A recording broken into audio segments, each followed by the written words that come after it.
Ladies and gentlemen, boys and girls, what is up? Welcome back to the channel. It's Monday, start to a new week, May 20th. It's 6:30 in the morning, 6:34 to be exact, Eastern time. Yes, bright and early show this morning for me. I'm excited. Start the week off right. If Sunday's not my favorite day of the week, Monday might be. Call me crazy, but I look forward to every single day. I love it. So I hope you guys do too. And if you're not, you should change something about your mornings, whether it's doing something cool, different in the mornings, getting a new job maybe. I don't know. I'm not you. But yeah, let's break that into this. If you're new to the channel, my name's Sal Vetri and I cover daily fantasy sports, NFL. Cannot wait for that goddamn sport to start. NBA right now, finishing it up. MLB, we'll have an MLB video out today. I know I said that yesterday, but some things came up. MLB video out today. Golf as well. The salary should be out later today. Potentially break that down tonight, if not tomorrow morning. So lots of things going on. WNBA starts in what? Like 3 days this week, I believe WNBA starts. We will most likely be covering the WNBA as well. Have to get my sheets ready for that. Have to get that done. Hopefully today as well. Lots to go on today. I want to get this content out. I want to be as valuable as possible. So answer any questions that you put in the comments. DM me, email me. We had a guy email last night, overnight. I woke up to it. It's pretty cool. Split first place, 22K last night in the showdown. So it is possible. That's the second person in about 2 weeks that has split first place. Somebody split it for 3 ways for about 53,000 or somewhere in there. Somebody split it last night for 22K. So yes, it is possible. Just the viewers watching this are. So I'm happy to be helping, but that's all you guys. So nice work. Hit me with a like button if you're new here or you're returning subscribers. Thank you so much for continuing to help me really try and make this a career. Little by little, I'm not trying to make this a career in 1 week or in the 8 months that I've been doing this. It's going to take time. It's going to take patience, something that not a lot of people have. And I'm ready to do this for 4 or 5 years as just a YouTube side hustle if it makes me then get noticed for whatever it might be, a job after that. So I'm excited. Let's break down into this showdown slate. Again, did a lot of research last night on the showdown slate. I did not get to play yesterday. I was focusing on baseball, and after making some frustrating decisions in baseball, mainly not sticking to my initial lineup like many people probably have in any DFS sport, and mainly not listening to my own advice on the starting pitcher who threw a complete game shutout, going to somebody else who did not have a terrible game but had 30 less fantasy points because the guy threw a complete game shutout. 15 Ks or something ridiculous, Shane Bieber. So need to listen to my own advice more. So I was frustrated and I was like, you know what? Let's just lose some more money. Let's burn it all in Showdown. Got to the Showdown games, the Showdown streets for NBA. The main tournaments were all filled, the 180, the big $100,000 first was also filled. So I was like, you know what, this isn't worth it. And I'm happy I didn't play because I don't think I have the lineup that wins it. I don't think I would have had Brogdon. I don't know if he was needed. I saw he scored 20 points. But yeah, fun game last night. Did not get to watch it. Fell asleep really early. Didn't watch really any of it. But caught the recaps and the main highlights this morning. Kawhi just playing absolutely out of his mind. Giannis not doing so well. I also want to say before we get started, check out Draft Dashboard. Draft Dashboard is a tool. It reduces your research time and it also helps you optimize lineups, whether you're entering just one lineup or a handful of lineups, or you want to enter 150 into the dollar, or even you're a big baller and you want to enter them into the $5. Draft Dashboard helps you reduce your research time. It gives you a bunch of key stats, not only for NBA, but it's going to be helping out with some advancements in the golf space, WNBA coming soon. Also the MLB, they have a lot of MLB good information, which is what I've been relying on a little bit as of late, looking into their stats, baselining it with my own projections, things like that. So check out Draft Dashboard. I recommend them. I use it, the tool. And for 30 days, we're partnering with them during the NBA season. For 30 days, the next 30 days, down below in the description, you can get it for $1. So check it out for sure. Let me know what you think about it too. So let's break down into this slate tonight. And yeah, the question of the day, I guess I will say, is who is your captain tonight that is not in the 5-digit range? So you cannot pick Draymond, you cannot pick Damian, you cannot pick Steph Curry. Who would you go with your captain after that? I'm very interested because after that, it's really a spread out slate. I imagine there's a lot of McCollums in there. And you know what? Let's make this a little bit more interesting. If you are a subscriber, comment down below and you can subscribe for free. Who do you think will be the highest scoring captain tonight in the below 10K range? So CJ McCollum's in play if you want. If you pick the right guy, we'll do a $5 PayPal. Screw it, $10 PayPal. Generous, $10 PayPal, and if you pick CJ McCollum, then it's going to be probably 100 people picking him or something, so we'll spin a wheel for it. So yes, $10 PayPal. You have to be a subscriber, have to like the video, and comment down below who that name will be. That's pretty cool. Yeah, that came out of nowhere, but $10 down the drain. Oh well. Okay, keep going. Somebody will use it wisely, I think. Maybe not.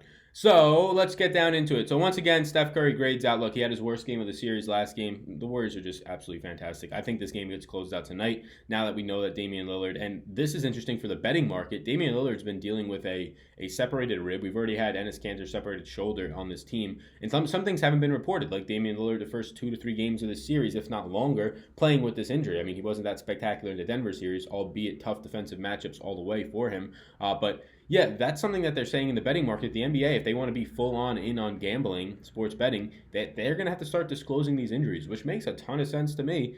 You're putting your money on the line. You would like to know that information. It's sort of a disadvantage. And if somehow somebody has that information, they have a huge advantage because Damian Lillard has not been himself as of late. So Steph Curry does still grade out as the best player, point per dollar on the slate overall for me. I have this filtered, and I should filter it actually by salary. I have it filtered, I believe, by total. Something actually different right now. I'm not sure what it is, but let's filter it by salary. There we go.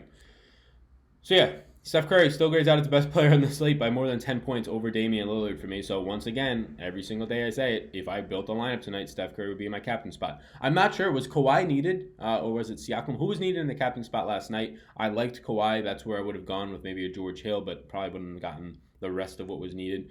But tonight, I still do like Steph Curry. Draymond coming off of an absolute smash game, 67 fantasy points, whatever it might have been. He was needed in the captain spot. He went bonkers for a triple-double. And honestly, he's still a guy that I want to get into my lineups. He grades out really nice, right around 41.62 fantasy points. Grades out as the third highest scoring guy in the slate. I do have Damian Lillard scoring a bit more, but that's mainly a factor of minutes. So let's break down into it. Those are the high-end guys, right? Those are the 10K tier, I guess you can say. That's where I'll start, and then I'll kind of break down into it. So a motorcycle goes by. So disrespectful. Does he not know I'm recording? But keep going. Stephen Curry. Yikes. Stephen Curry, 1.45 fantasy points per minute. I have him at today. That's pretty much what he's been without KD factored into his season totals. I have him at 38 minutes. I have Draymond at 38 minutes. We have not seen these explosion 40-plus minute games out of these guys, and they're kind of going with a little bit of a deeper rotation. As the other way around, even with the injury, I do have Damian Lillard and his teammate CJ McCollum both at 42 minutes. So that's why I'm going to get more fantasy points out of Damian Lillard. I have him for 4 more minutes. Than Draymond Green. I have him at very similar, if not identical, point per minute production.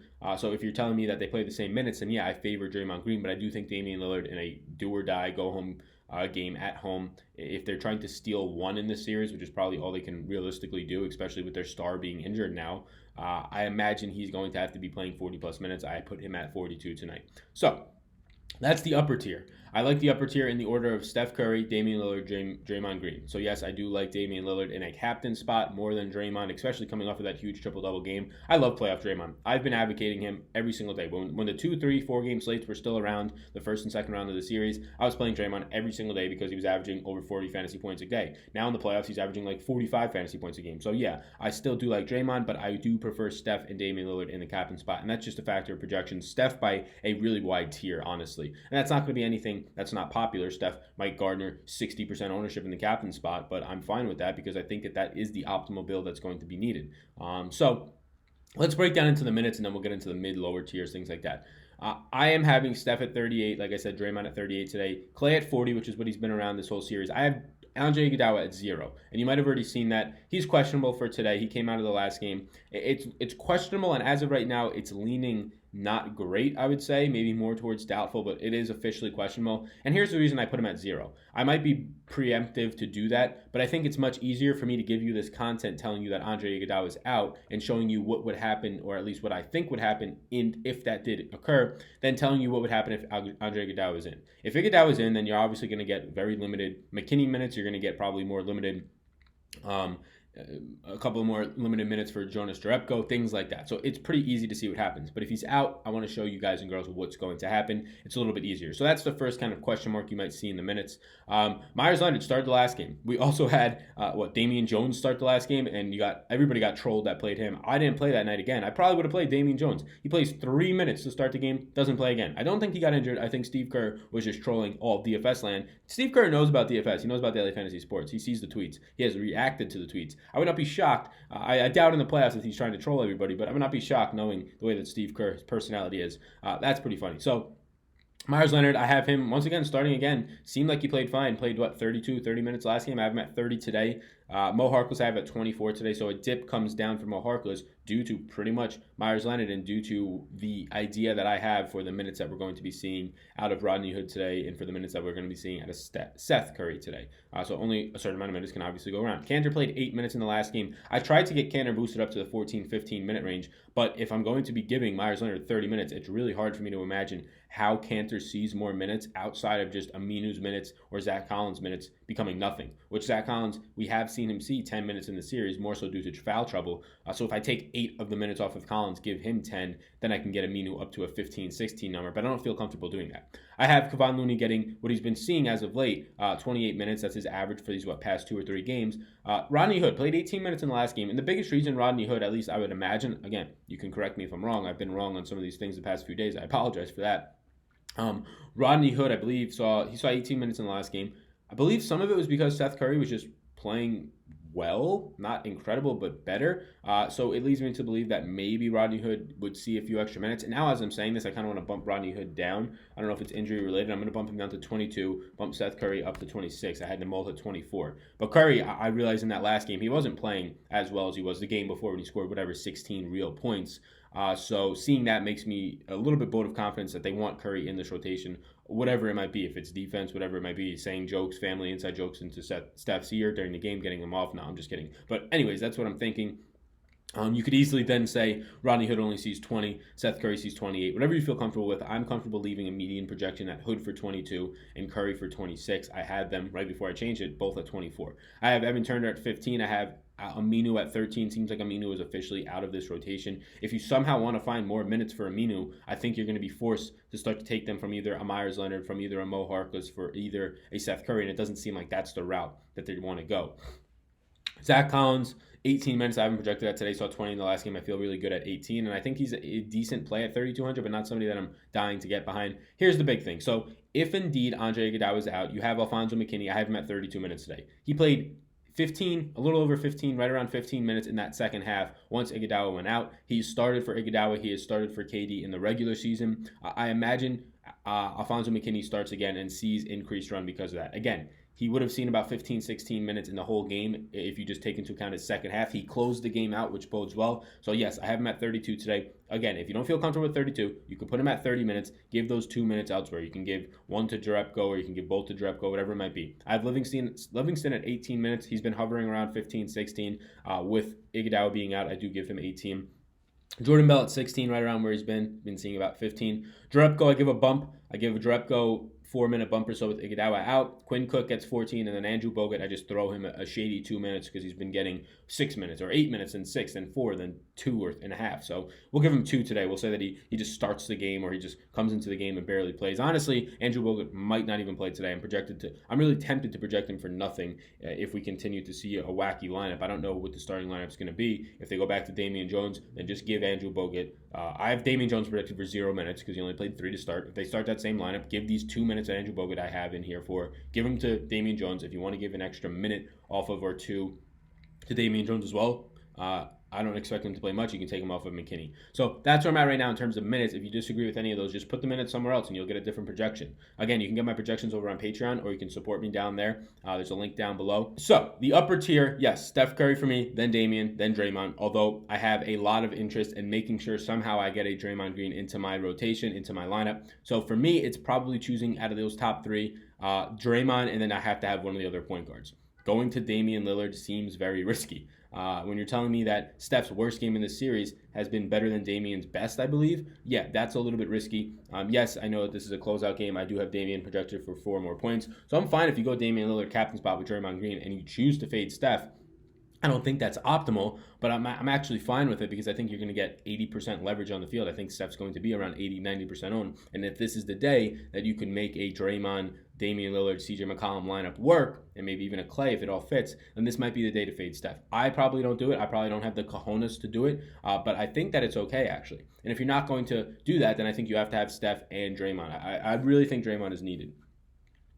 Going down to the next tier, if you don't have Damian Lillard, I think fitting in CJ McCollum makes a ton of sense. I also have him projected for 42 minutes. I have him projected for just under 38 fantasy points. I do prefer CJ McCollum to Klay Thompson. Klay Thompson's going to take around 20 shots. I get that, but so is CJ McCollum. I think McCollum plays just a few more minutes, but I think that he's going to be a bit more effective in this series, mainly because, and I guess you can have it either way here with McCollum or Thompson, But I think that this is a game that McCollum has a bigger shots ceiling overall. Let's just throw the percentages out the window in terms of what they're going to be shooting. They're both great players. I think he has a bigger shot ceiling for a couple of reasons. I think he just takes more shots in a game like this if he's going to be gunning it, CJ McCollum, more so than a Klay Thompson, especially if his teammate and Damian Lillard is injured. But he's going to be taking more higher percentage shots. You're not going to have Klay. Clay's going to one dribble off the ball, shoot a three, which is high percentage for him maybe. But overall, you're going to have McCollum taking those shots as well as getting into the lane, whether it be just for layup opportunities, putbacks, whatever it's going to be. I like CJ McCollum a bit more. The price kind of indicates that, but so does the pure scoring. I think Klay's fine, but I think I get to more McCollum.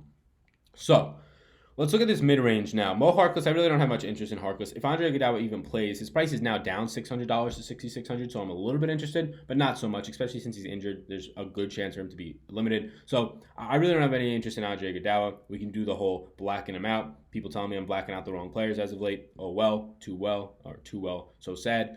This is just the way that I'm going about it. Mo Harkless, I'm also going to just give him the treatment. There's just nothing there that really interests me. There's tons of guys on this team that are going to be seeing mid-20s in minutes. They're running a deep rotation. Really, both teams are. Not anything that interests me. And it's Kanter, even if he gets back up to 15 minutes, it's not interesting to me either. So it's a complete whiff on Kanter, not due to his upside in terms of offensively, but just due to his ability to actually get on the court. Myers Leonard, I do like. If Myers Leonard continues to start, seeing 30 to 32 minutes in the last game at 5,400, that's extremely encouraging. You're really not going to see anybody else down in this range, maybe outside of a Kevon Looney, that's going to have that type of offensive upside with those minutes. Speaking of Looney, he's still too cheap. They continue to put my man Looney too cheap. I have him projected for 28 minutes. He had maybe his worst game in the series the last time out, but he's been playing pretty well other than that. Still like Rodney Hood. Evan Turner, $3,800. You can keep him in your player pool. I'm going to be getting rid of Evan Turner today. Give him the black treatment. Look, I have Evan Turner projected for the mid-teens. At his price point, I think there's guys below him that I much prefer better. Not Al-Farouq Aminu, because he's not seeing the minutes similar to Kanter. But I will leave Seth Curry in my player pool. Seth Curry, even after having a bad game, they kept him on the court. So if he's not going to be doing it offensively, he's probably not going to be getting you there. But at least he's going to be on the court to have the opportunity to take those extra 5-6 shots in a game. So Seth Curry at 3,400, yes, he remains in my player pool. He's not great out fascinating. He is 16.39 fantasy points, 16.5 fantasy points for me today. He's a terrible basketball player offensively and fantasy-wise, but he has gotten there. He did not do it last game. Maybe that lowers some ownership. I'm fine getting to him. Not dying to, but I'm fine getting to him. Look, the biggest chalk on the slate, and we can kind of gloss over Zach Collins. I'll keep him in my player pool, but I don't have any real interest in him.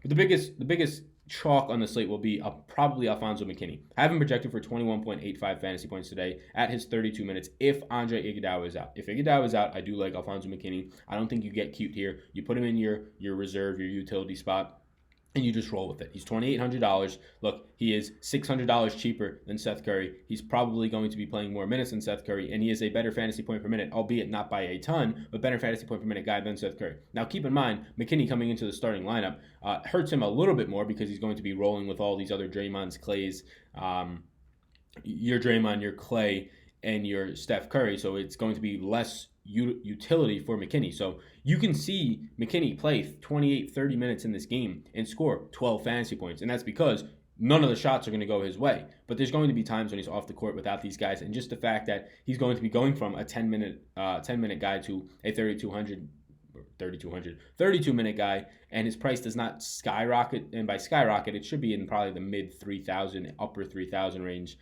So I do like McKinney at 2,800. Don't overthink it. It's fine to play him, but keep in mind that this could go bad. This could get wonky. I mean, starting with all these guys, your usage is going to go way down. It's going to hit rock bottom, but just a pure minutes in a showdown slate is hard to pass up.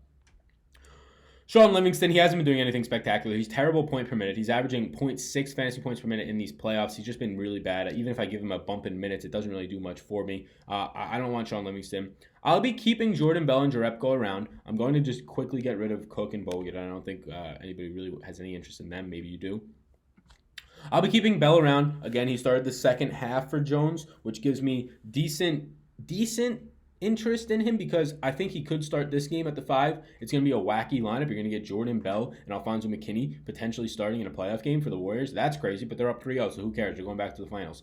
Jonas Jerebko, I think he does see a minutes increase here, but he's another guy who just has not been that productive. He's been decent, I guess you can say, in his minutes, but again, if you're telling me to choose, even at 1,600, I do choose Jordan Bell. If you're telling me to choose between Jordan Bell and Alfonso McKinney and they're both starting, it's Jordan Bell pretty easily if they're both starting. Jordan Bell's going to be starting at the 5, and again, we like guys starting at that that center position, closer to the basket, whatever it might be. Now, Jordan Bell's minutes floor might not be what they are with McKinney. I think McKinney had a very minimum season, like the mid-20s in minutes, with realistically projecting him for 30, 32. Where Jordan Bell, since they do have Kevon Looney out there, he might only be seeing 24, 25 minutes. But again, if he's starting as a center, that's really good. So Jordan Bell is staying in my lineup. Jonas Jerebko is kind of on that fringy type play for me. So when I go down, and this is sort of a early look player pool, things can change. I've got 5, 6, 7, 8, 9, 10, 11, 12, 13 guys in this player pool if I did just count so correctly. I believe I did. So I feel comfortable with that. On these slates, I've been trying to aim somewhere between the 12 to 13 range. I feel comfortable whenever I get in that range in terms of just what I have to do.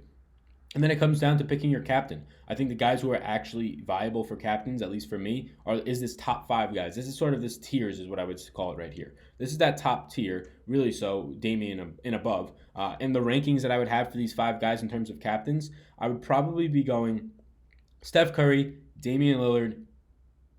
Oof, okay. So I have to think about this because I do like McCollum at $9,000, but it would probably open up for you, saving you $1,600 to $1,800, whatever it might be, at a very minimum, especially off of Steph. So let's go for me. I do like Steph Curry in taking into account the Damian Lillard injury. Steph Curry, CJ McCollum, Draymond Green, Damian. I know earlier I said that Damian is another captain option. I'll probably go to him over Draymond. Just pure points I would, but I don't think these projections are taking into account that rib injury.